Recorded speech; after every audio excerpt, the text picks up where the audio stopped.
ഈ ഒരു ഓപ്പർച്യൂണിറ്റി നമ്മളിലേക്ക് തരുന്ന കമ്പനിയുടെ പേരാണ് ഫിജിക്കാർട്ട് ഇ-കൊമേഴ്സ് പ്രൈവറ്റ് ലിമിറ്റഡ്. ഇതിൽ കാണിച്ചിരിക്കുന്ന പോലെ തന്നെ ഈ ഒരു ഹെഡിങ് നമ്മൾ ശ്രദ്ധിച്ചാൽ ഫിസിക്കലായിട്ടും ഡിജിറ്റലായിട്ടും നമുക്ക് ഈ ഒരു കമ്പനി ഉപയോഗപ്പെടുത്താം എന്നാണ് കാണിച്ചിരിക്കുന്നത്.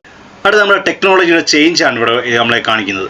പണ്ട് കാലത്ത് ലാൻഡ് ഫോണുകളുടെ കാലഘട്ടമായിരുന്നെങ്കിൽ ഏതാണ്ട് 2009 കാലഘട്ടം കഴിഞ്ഞതിന് ശേഷം തൊട്ട് നമ്മൾ ആൻഡ്രോയിഡ് ഫോണുകളിലേക്ക് മാറിയിരിക്കുന്നു. അടുത്തത് പല പല പ്രോഡക്റ്റുകൾ നമ്മൾ പല കടകളിലും അല്ലെങ്കിൽ മാർക്കറ്റുകളിലും കയറി ഇറങ്ങണമായിരുന്നു. എന്നാൽ ഇപ്പോഴത്തെ കാലഘട്ടത്തിലേക്ക് വരുമ്പോൾ നമ്മൾ എല്ലാം ഒരു കുടക്കീഴിൽ, അതായത് ഒരു സൂപ്പർ മാർക്കറ്റിലേക്കോ അല്ലെങ്കിൽ ഒരു സൂപ്പർ മാളുകളിലേക്കോ മാറിയിരിക്കുന്നു. അതുകൂടാതെ നമ്മുടെ വീട്ടിൽ ഇരുന്നു കൊണ്ട് തന്നെ ഇൻ്റർനെറ്റിൻ്റെ സഹായത്തോടെ നമ്മുടെ വീടുകളിലേക്ക് പ്രോഡക്റ്റുകൾ എത്തുന്നതാണ് കാണിച്ചിരിക്കുന്നത്. ഇതെന്താണ് കാണിച്ചിരിക്കുന്നത് വെച്ചാൽ നമ്മുടെ 4 ഫാസ്റ്റായിട്ട് വളർന്നുകൊണ്ടിരിക്കുന്ന 4 ഇൻഡസ്ട്രികളെ ബന്ധപ്പെടുത്തിക്കൊണ്ടാണ് നമ്മുടെ കമ്പനി മുന്നോട്ട് പോകുന്നത്. ഒന്ന് e-commerce, direct selling, refer marketing, health and wellness. E-commerce എന്തെന്ന് വെച്ചാൽ നമ്മുടെ ഇലക്ട്രോണിക് ഡിവൈസ്, അതായത് ഇൻ്റർനെറ്റിൻ്റെ സഹായത്തോടെ നടത്തുന്ന കച്ചവടം എന്ന് വെച്ചാൽ പണ്ട് കാലത്ത് നമ്മൾ എന്തുകൊണ്ട് പറയാം, പണ്ട് കാലത്ത് പഞ്ചായത്തിലോ വില്ലേജിലോ എവിടെയാണ് നമ്മളൊരു അപേക്ഷ കൊടുക്കണമെങ്കിൽ തന്നെ നമ്മൾ കൈ കൊണ്ട് എഴുതി ഒരു പേപ്പറിൽ എഴുതി കൊണ്ടുവന്ന് കൊടുക്കുകയും അവിടെ ചെന്ന് നമ്മൾ കാത്തു നിന്നാണ് അതിൻ്റെ ഒരു സർട്ടിഫിക്കറ്റ് കിട്ടിയിരുന്നത്. എന്നാൽ ഈ ഒരു കാലഘട്ടത്തിലേക്ക് വരുമ്പോൾ എന്താ ചെയ്യുക, അക്ഷയ കേന്ദ്രങ്ങളോ അല്ലെങ്കിൽ ഒരു ജനസേവാ കേന്ദ്രത്തിലോ പോയാൽ നമുക്കൊരു കുറഞ്ഞ സമയം, ഒരു 5 മിനിറ്റ് കൊണ്ട് നമുക്ക് ഈ ഒരു അപേക്ഷ സമർപ്പിക്കാനും അല്ലെങ്കിൽ 1-2 ദിവസത്തെ ഒരു ഗ്യാപ്പിന് ശേഷം നമുക്കിത് സർട്ടിഫിക്കറ്റായിട്ട് നമ്മുടെ കയ്യിൽ കിട്ടുന്നതാണ് ഇ-കൊമേഴ്സ് കൊണ്ട് ഉദ്ദേശിക്കുന്നത്.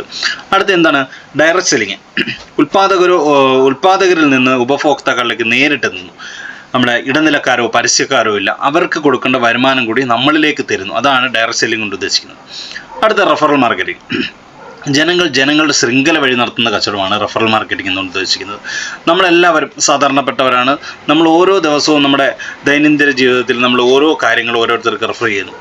എന്നാൽ അതിൻ്റെ കൂടി വരുമാനം, അത് നമ്മൾ റെഫർ ചെയ്യുന്നതിൻ്റെ വരുമാനം കൂടി നമ്മളിലേക്ക് എത്തുന്നതാണ് റെഫർ മാർക്കറ്റിംഗ് കൊണ്ട് ഉദ്ദേശിക്കുന്നത്.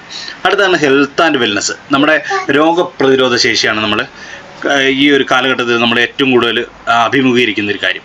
നമ്മൾ ഈ ഒരു കൊറോണയൊക്കെ വന്ന കാലഘട്ടത്തിൽ നമ്മൾ ആരും ഹോസ്പിറ്റലിലേക്കോ ഒരു മരുന്നോ ഒന്നും കഴിക്കാതെ തന്നെ നമ്മുടെ വീടുകളിലേക്കുള്ള എന്താ പറയുക, ജീരകത്തിൻ്റെ ആയാലും അല്ലെങ്കിൽ കറ്റാർവാഴയുടെ ആയാലും എല്ലാം അതിൻ്റെ എസൻസ് ഉപയോഗിച്ചുള്ള വെള്ളമൊക്കെ തിളപ്പിച്ചാണ് നമ്മൾ കുടിച്ച് നമ്മുടെ രോഗപ്രതിരോധ ശേഷി പിടിച്ചെടുത്തിയത്.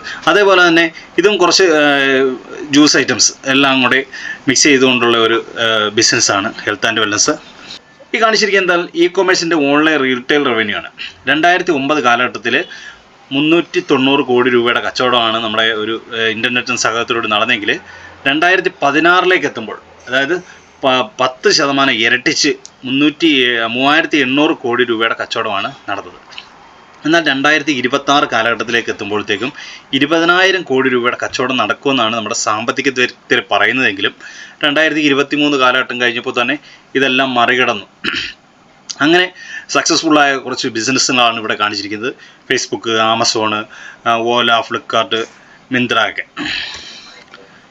ഡയറക്റ്റ് സെല്ലിങ്ങിൻ്റെ ബൂമിംഗ് ആണ് അടുത്ത് കാണിച്ചിരിക്കുന്നത്. നമ്മുടെ 33 കോടി ജനങ്ങളുള്ള USA എത്തുമ്പോൾ 3,37,810 കോടി രൂപയുടെ കച്ചവടമാണ് നടന്നെങ്കിൽ ജനസംഖ്യയിൽ ഏറ്റവും മുൻപന്തിയിൽ നിൽക്കുന്ന നമ്മുടെ ഇന്ത്യയിലേക്ക് വരുമ്പോൾ വെറും 19,000 കോടി രൂപയുടെ കച്ചവടം മാത്രമേ നടന്നിട്ടുള്ളൂ. എന്താണ് ഇത് സൂചിപ്പിക്കുന്നത് വെച്ചാൽ ഏറ്റവും കൂടുതൽ സാധ്യത, ഈ ഒരു ബിസിനസ്സിന് സാധ്യതയുള്ള നമ്മുടെ ഇന്ത്യയിലാണ്. എന്തുകൊണ്ടെന്നാൽ ഇത് നമ്മളിലേക്ക് ഇതിനെക്കുറിച്ച് ഉള്ള അവബോധമില്ല, നമുക്കുള്ള അറിവുകേടാണ് ഈ ഒരു ഇതുകൊണ്ട് കാണിച്ചിരിക്കുന്നത്. അടുത്ത എന്താണെന്ന് വെച്ചാൽ നെറ്റ്വർക്ക് മാർക്കറ്റിങ്ങിൻ്റെ ന്യൂ സിലബസ്. ഏതാണ്ട് +2 തൊട്ട് നമ്മുടെ യൂണിവേഴ്സിറ്റി, പല യൂണിവേഴ്സിറ്റികളിൽ ഇതൊരു പാഠ്യ വിഷയമായിട്ട് എടുത്തിരിക്കുന്നു. അതാണ് കാണിച്ചിരിക്കുന്നത്. അടുത്ത ഇൻകോർപ്പറേഷൻ സർട്ടിഫിക്കറ്റും പാൻ കാർഡുമാണ് കാണിച്ചിരിക്കുന്നത്. നമ്മുടെ കമ്പനിയുടെ ഓൺ പാൻ കാർഡും. നമ്മുടെ 2010 ശേഷം ഒരു നിയമവ്യവസ്ഥ ഇല്ലായിരുന്നു. ഇപ്പം കേന്ദ്ര സർക്കാരും കേരള സർക്കാരും ഒന്നേപോലെ അംഗീകരിച്ച് അതിൻ്റെ ഇൻകോർപ്പറേഷൻ സർട്ടിഫിക്കറ്റാണ് കാണിച്ചിരിക്കുന്നത്. അത് എന്താണെന്ന് വെച്ചാൽ ഗൈഡ് ലൈൻസാണ്. നമുക്ക് കേരളത്തിൽ ഇരുന്നുകൊണ്ട് തന്നെ ഏത് സംസ്ഥാനത്തുള്ളവരുമായിട്ടും നമുക്ക് ബിസിനസ് ചെയ്യാം. തമിഴ്നാട്, തെലുങ്കാന, സിക്കിം, കർണാടക, ഏത് സംസ്ഥാനത്തുള്ളവരുമായിട്ട് നമുക്ക് ബിസിനസ് ചെയ്യാമെന്നുള്ള ഗൈഡ് ലൈൻസാണ് കാണിച്ചിരിക്കുന്നത്.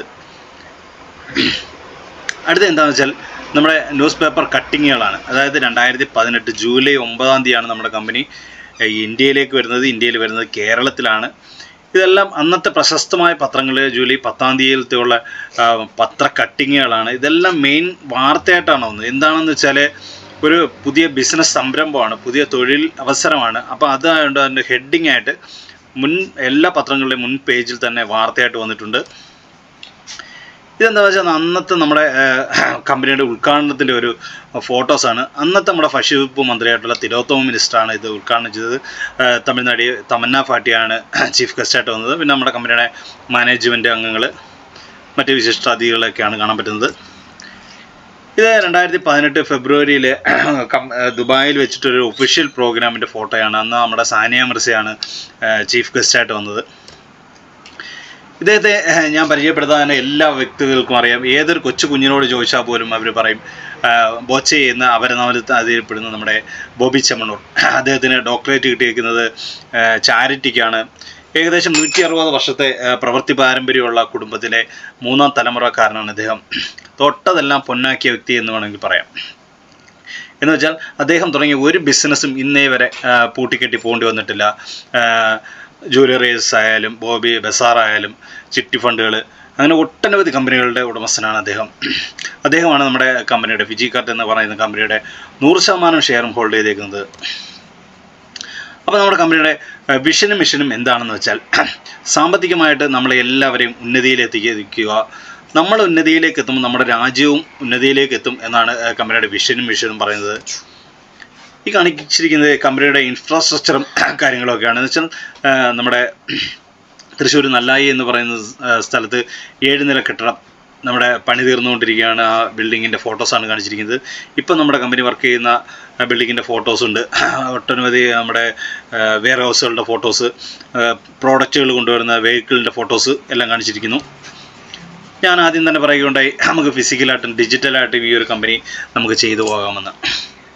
എന്താണെന്ന് വെച്ചാൽ നമ്മുടെ ഫിസിക്കലായിട്ടുള്ള നമ്മുടെ കമ്പനികളുടെ സ്റ്റോറുകളാണ്, ഓൺലൈൻ സ്റ്റോറുകളും ഓഫ്ലൈൻ സ്റ്റോറുകളുമാണ്. അതുപോലെ നമ്മുടെ ഫിസിക്കലായിട്ടുള്ള സ്റ്റോറുകളും സൂപ്പർ മാർക്കറ്റും സൂപ്പർ മാളും ഒക്കെയാണ് ഈ കാണിച്ചിരിക്കുന്നത്. പിന്നെ അങ്ങോട്ട് നോക്കുകയാണെങ്കിൽ ഫിജി ബ്രാൻഡ് കമ്പനിയുടെ ഓൺ പ്രോഡക്റ്റുകൾ Aryasukta, Fiji green, baby green, ലിവിയർ, ടിവോണ പെയിൻറ്റ്, അങ്ങനെ ഒട്ടനവധി കമ്പനിയുടെ ഓൺ പ്രോഡക്റ്റുകളാണ് നമുക്ക് ഇതിലൂടെ മാർക്കറ്റ് ചെയ്യുന്നത്. അതുകൂടാതെ പോപ്പുലർ ബ്രാൻഡായിട്ടുള്ള Boost, Horlicks, Surf Excel, Ariel, Oppo, Samsung, അങ്ങനെ ഒട്ടനവധി സോണി, അങ്ങനെ ഒട്ടനവധി കമ്പനികളുമായിട്ടും നമ്മുടെ കമ്പനി ടൈപ്പാണ്.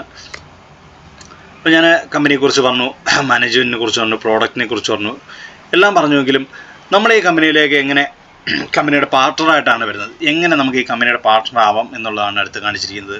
നമ്മുടെ KYC document, pan card, bank account details, phone number, ഇത്രയും ഡീറ്റെയിൽസ് നമ്മളെ പരിചയപ്പെടുത്തുന്ന വ്യക്തിയിലേക്ക് ഏൽപ്പിച്ചുകൊണ്ട് നമുക്കൊരു ലിങ്ക് അല്ലെങ്കിൽ നമ്മുടെ കമ്പനിയിലേക്ക് നമുക്ക് പാർട്ട്ണറായിട്ട് വന്നു ചേരാം. അങ്ങനെ വന്ന് ചേർന്ന് കഴിയുമ്പോൾ നമുക്ക് ഓൺലൈൻ പ്രൊമോഷൻ ചെയ്യാം, ഫിസിക്കൽ പ്രൊമോഷൻ, 2 രീതിയിൽ നമുക്ക് പ്രൊമോഷൻ ചെയ്യാം.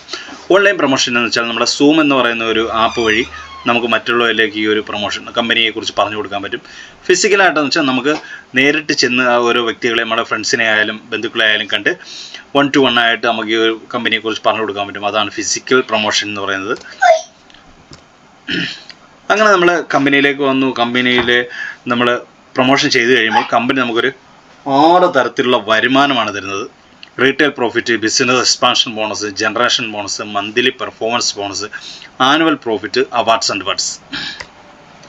റീറ്റെയിൽ പ്രോഫിറ്റ് കൊണ്ട് എന്താണ് ഉദ്ദേശിക്കുന്നത് വെച്ചാൽ നമ്മളെ കമ്പനിയിലേക്ക് നമ്മുടെ ഡീറ്റെയിൽസ് കൊടുത്തുകൊണ്ട് വരുമ്പോൾ, പാർട്ട്ണറായിട്ട് വരുമ്പോൾ കമ്പനി നമുക്കൊരു വെബ് ലിങ്ക് തരുന്നുണ്ട്. ആ വെബ് ലിങ്ക് നമ്മുടെ ഷോപ്പ് ഓപ്പൺ ചെയ്ത് കഴിയുമ്പോൾ ഈ വെബ് ലിങ്ക് നമ്മൾ എന്നും എല്ലാ വ്യക്തികളും രാവിലെ എഴുതിയിട്ട് കഴിഞ്ഞാൽ നമ്മൾ മൊബൈൽ നോക്കുന്നവരാണ്. നമ്മുടെ ഫ്രണ്ട്സിനെ ആയാലും ബന്ധുക്കൾക്കായിരിക്കും നമ്മൾ ഗുഡ് മോർണിംഗ് ഒക്കെ അയക്കുന്ന കൂട്ടത്തിൽ ഈ ഒരു വെബ് ലിങ്ക് കൂടി അയച്ചു കൊടുക്കുകയും അവർ ആ വെബ് ലിങ്ക് ഓപ്പൺ ചെയ്ത് നോക്കുമ്പോൾ കമ്പനിയുടെ ഏകദേശം ഒരു 7000-ഓളം പ്രോഡക്റ്റുകൾ കാണാൻ പറ്റും. അതായത് ആ ഏത് വ്യക്തിയാണോ അയക്കുന്നത് ആ വ്യക്തിയുടെ ഓൺലൈൻ സ്റ്റോറിൽ കാണാൻ പറ്റും. അപ്പം ഏതൊരു വ്യക്തിയായാലും അവർക്ക് ഇഷ്ടപ്പെട്ട ഒരു പ്രോഡക്റ്റ് ആ കമ്പനിയിൽ നിന്ന് വാങ്ങിക്കുമ്പോൾ സ്റ്റോർ ത്രൂ ആയിട്ട് കമ്പനി പ്രോഡക്റ്റ് അവർക്ക് എത്തിച്ചു കൊടുക്കുകയും അതിൻ്റെ ലാഭവിഹിതം പരിചയപ്പെടുത്തിയ വ്യക്തിയിലേക്ക് ഷെയറായിട്ട് അവരുടെ അക്കൗണ്ടിലേക്ക് ക്രെഡിറ്റ് ചെയ്ത് കൊടുക്കും.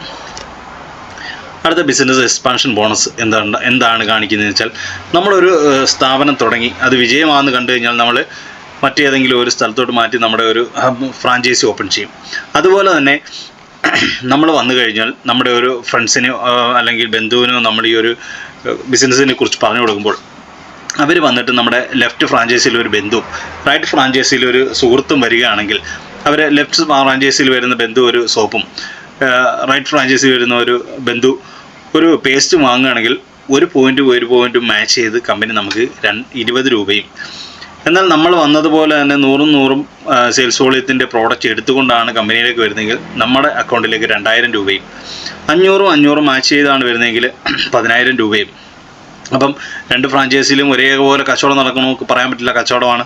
അപ്പം നമ്മുടെ റൈറ്റ് ഫ്രാഞ്ചൈസിയിൽ 1000 പോയിൻറ്റിൻ്റെ കച്ചവടവും ലെഫ്റ്റ് ഫ്രാഞ്ചൈസിയിൽ 500 പോയിൻറ്റിൻ്റെ കച്ചവടവും നടക്കുന്നതെങ്കിൽ കമ്പനി ഏറ്റവും കുറവ് പോയിൻറ്റ് മാച്ച് ചെയ്ത് 10000 രൂപ നമ്മുടെ അക്കൗണ്ടിലേക്ക് തരികയും ബാക്കി 500 പോയിൻറ്റ് പിറ്റേ ദിവസത്തേക്ക്, അല്ലെങ്കിൽ എപ്പോഴാണോ ഈ ഒരു പോയിൻറ്റ് മാച്ച് ആവുന്നത് അപ്പോഴത്തേക്ക് നമുക്ക് ക്യാരി ഫോർവേഡ് ഇടുകയാണ് ചെയ്യുന്നത്. അതുകൂടാതെ ഒരു ദിവസം അല്ലെങ്കിൽ 1500 പോയിൻറ്റും 1500 പോയിൻറ്റും രൂപയുടെ കച്ചവടം അല്ലെങ്കിൽ പോയിൻറ്റിൻ്റെ കച്ചവടമാണ് നടക്കുന്നതെങ്കിൽ കമ്പനി നമുക്ക് 30,000 രൂപയായിരിക്കും നമ്മുടെ അക്കൗണ്ടിലേക്ക് തരുന്നത്. അപ്പോൾ ഇത് എന്താണ് കാണിച്ചിരിക്കുന്നത് വെച്ചാൽ ഒരു ദിവസം 20 രൂപ മുതൽ 30,000 രൂപ വരെ ഒരു ദിവസം നമുക്ക് ഏൺ ചെയ്യാം എന്നുള്ളതാണ് ബിസിനസ് എക്സ്പാൻഷൻ കൊണ്ട് നമ്മൾ ഉദ്ദേശിക്കുന്നത്. അടുത്ത ജനറേഷൻ ബോണസ്. ഞാൻ പറയുകയുണ്ടായി, നമ്മൾ ബിസിനസ്സിലേക്ക് വന്നു, നമ്മുടെ തൊട്ടടുത്ത ആൾ, അതായത് നമ്മൾ കൊണ്ടുവരുന്ന വ്യക്തി നമ്മുടെ ഫസ്റ്റ് ജനറേഷനും അവരിലൂടെ വരുന്നത് നമ്മുടെ സെക്കൻഡ് ജനറേഷനും അവരിലൂടെ വരുന്നത് നമ്മുടെ തേർഡ് ജനറേഷനുമാണ്. അങ്ങനെ 9 ജനറേഷൻ വരെ ടാലി ആകുമ്പോൾ കമ്പനിയുടെ 20% മുതൽ 50% വരെ ബിസിനസ്സിൻ്റെ ലാഭവിഹിതം നമുക്ക് കമ്പനി വീതിച്ചു തരുന്നു. അതാണ് ജനറേഷൻ ബോണസ്. അടുത്ത നമുക്കൊരു മന്ത്ലി പെർഫോമൻസ് ബോണസ് എന്ന് വെച്ചാൽ നമ്മൾ ഏതൊരു വ്യക്തിയായാലും നമ്മുടെ പഠിത്തമൊക്കെ കഴിഞ്ഞ് നമ്മൾ ഇറങ്ങി നിൽക്കുമ്പോൾ നമ്മൾ ഒരു ജോലി കിട്ടിക്കഴിഞ്ഞാൽ നമ്മൾ മന്ത്ലി ഒരു ഇൻകം, നമുക്കൊരു വരുമാനം, അതാണ് മന്ത്ലി ഇൻകം ആണ് നമ്മളെല്ലാം പ്രതീക്ഷിക്കുന്നത്. അതുപോലെ തന്നെ നമ്മുടെ കമ്പനി നമുക്കൊരു മന്ത്ലി പെർഫോമൻസ് ബോണസ് എന്ന രീതിയിലൊരു എമൗണ്ട് തരുന്നുണ്ട്. അത് ഒരു 15,000-നും 25,000-നും ഇടയ്ക്കൊരു എമൗണ്ടാണ് നമുക്ക് തരുന്നത്. അതുകൂടാതെ കമ്പനി ഒരു ക്രൈറ്റീരിയ വെച്ചിരിക്കുന്നത് ഒരു മാസം അല്ലെങ്കിൽ 30 അല്ല 300 പോയിൻറ്റിൻ്റെ കച്ചവടം 2 ഫ്രാഞ്ചൈസിയിൽ നടക്കണമെന്നാണ് കമ്പനി ഒരു ക്രൈറ്റീരിയ വെച്ചിരിക്കുന്നത്. അതോടൊപ്പം നമ്മുടെ കുടുംബത്തിൽ 4 പേരെ സെക്യൂർ ആക്കാൻ വേണ്ടി കമ്പനി നമുക്കൊരു ഇൻഷുറൻസ് കവറേജ് കൂടി തരുന്നുണ്ട്. അതുകൂടാതെ 3 തലമുറ വരെ നോമിനി ഫെസിലിറ്റിയും നമ്മുടെ കമ്പനി നമുക്ക് പ്രൊവൈഡ് ചെയ്യുന്നുണ്ട്. അടുത്തത് എന്താണെന്ന് വെച്ചാൽ ആനുവൽ പ്രോഫിറ്റാണ്. കമ്പനിയുടെ 11ാമത്തെ പൊസിഷനിൽ എത്തുമ്പോൾ, അതായത് സോണൽ സെയിൽസ് ഡെവലപ്മെൻറ്റ് മാനേജർ എന്ന പൊസിഷൻ മുതൽ കമ്പനിയുടെ 0.5% മുതൽ ലാസ്റ്റ് റാങ്കായിട്ടുള്ള നാഷണൽ സെയിൽസ് ടീം മാനേജർ എന്ന പൊസിഷനിൽ വരെ എത്തുമ്പോൾ നമുക്ക് 1.5% വരെ കമ്പനിയുടെ ഒരു വർഷത്തെ മൊത്തത്തിലുള്ള ലാഭം എടുത്തിട്ട് അതിൻ്റെ 0.5 മുതൽ 1.5 വരെ ലാഭം നമുക്ക് ഓരോരുത്തരുടെ അക്കൗണ്ടിലേക്ക് വീതിച്ചു തരുന്നുണ്ട്. അടുത്ത കമ്പനി നമുക്കൊരു അവാർഡ്സ് ആൻഡ് റിവാർഡ്സാണ് തരുന്നത്. കമ്പനിയുടെ 6ാമത്തെ പൊസിഷനായ ഡിവിഷണൽ സെയിൽസ് മാനേജർ എന്ന പൊസിഷൻ എത്തുമ്പോൾ കമ്പനി നമുക്കൊരു 50,000 രൂപയുടെ റൈഡർ ഫണ്ടാണ് തരുന്നത്. അത് നമ്മൾ ഒരിക്കലും ബൈക്ക് വാങ്ങിച്ച് കാണിക്കേണ്ട, നമുക്ക് ആ എമൗണ്ട് എങ്ങനെ എടുക്കാം, അത് നമുക്ക് ടാക്സ് കട്ട് ചെയ്തതിന് ശേഷം 47,500 രൂപയായിരിക്കും നമ്മുടെ അക്കൗണ്ടിലേക്ക് ക്രെഡിറ്റ് ചെയ്യുന്നത്. അതുകൂടാതെ 10ാമത്തെ പൊസിഷനായ സോണൽ സെയിൽസ് ടീം മാനേജർ എന്ന പൊസിഷനിൽ എത്തുമ്പോൾ കമ്പനി നമുക്കൊരു 5 ലക്ഷം രൂപയുടെ കാർ ഫണ്ടാണ് തരുന്നത്. അതും ടാക്സ് കട്ട് ചെയ്തതിന് ശേഷം 4,75,000 രൂപയായിരിക്കും നമ്മുടെ അക്കൗണ്ടിലേക്ക് ക്രെഡിറ്റ് ആവുന്നത്. അതുകൂടാതെ ഒരു അവാർഡ് എന്ന് പറയുന്നത് വെച്ചാൽ ഒരു ഇൻ്റർനാഷണൽ ഫാമിലി ട്രിപ്പാണ്. ഇതൊരിക്കലും നമുക്ക് ക്യാഷായിട്ട് കിട്ടില്ല. നമ്മൾ ആരെയാണോ നോമിനി വെച്ചേക്കുന്നത് ആ വ്യക്തിയും നമ്മൾക്കും കൂടി യൂറോപ്പിലേക്ക് ഒരു 14 ദിവസത്തെ ട്രിപ്പാണ്. അത് നമ്മൾ പോയേ പറ്റുള്ളൂ. അതുകൂടാതെ കമ്പനിയുടെ 12ാമത്തെ പൊസിഷനിലെത്തുമ്പോൾ നാഷണൽ സെയിൽസ് മാനേജർ എന്ന പൊസിഷനിലെത്തുമ്പോൾ കമ്പനി നമുക്കൊരു 50 ലക്ഷം രൂപയുടെ കാർ ഫണ്ടാണ് തരുന്നത്. അതും ടാക്സ് കട്ട് ചെയ്തതിന് ശേഷം 47,50,000 രൂപയാണ് നമ്മുടെ അക്കൗണ്ടിലേക്ക് ക്രെഡിറ്റ് ആവുന്നത്. അടുത്ത ഒരു നമ്മുടെ ഹാപ്പി ഹോം ഫണ്ടാണ്. കമ്പനിയുടെ 13ാമത്തെ പൊസിഷനായ നാഷണൽ സെയിൽസ് ടീം മാനേജർ എന്ന പൊസിഷനിൽ എത്തുമ്പോൾ കമ്പനി നമുക്ക് 1 കോടി രൂപയുടെ ഒരു വില്ല ഫണ്ടാണ് തരുന്നത്. അത് ടാക്സ് കട്ട് ചെയ്തതിന് ശേഷം 95 ലക്ഷം രൂപ ഒരു ദിവസം നമ്മുടെ അക്കൗണ്ടിലേക്ക് ക്രെഡിറ്റ് ആവുന്ന ക്യാഷാണ്. അതുകൂടാതെ കമ്പനിയുടെ 13 റാങ്കുകളാണ് ഇവിടെ കാണിച്ചിരിക്കുന്നത്. എങ്ങനെ അച്ചീവ് ചെയ്യണം, എത്ര പോയിൻ്റ് എടുക്കണം എന്നുള്ളതൊക്കെയാണ് ഈ കാണിച്ചിരിക്കുന്നത്. അതുകൂടാതെ നമ്മൾ ഏതൊരു വ്യക്തിയായാലും നമ്മളൊരു പഠിത്തമായാലും ഒരു ജോലി ആയാലും എന്തായാലും നമുക്ക് ട്രെയിനിങ്ങുകൾ വേണം.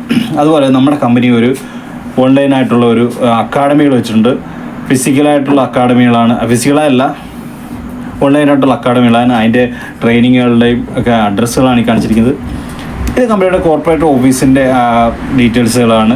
റീജിയണൽ ഓഫീസിൻ്റെ, മാർക്കറ്റിംഗ് ഓഫീസിൻ്റെ എല്ലാം ഡീറ്റെയിൽസാണ് ഈ കാണിച്ചിരിക്കുന്നത്. ഇതാണ് നമ്മുടെ കമ്പനിയുടെ ബിസിനസ് പ്ലാൻ എന്ന് പറയുന്നത്. അപ്പോൾ എല്ലാവർക്കും ഒരു ശുഭദിനം ആശംസിക്കുന്നു. Jai Hind, Jai Fijikart. Signing off Vineesh Vishwam. Thank U.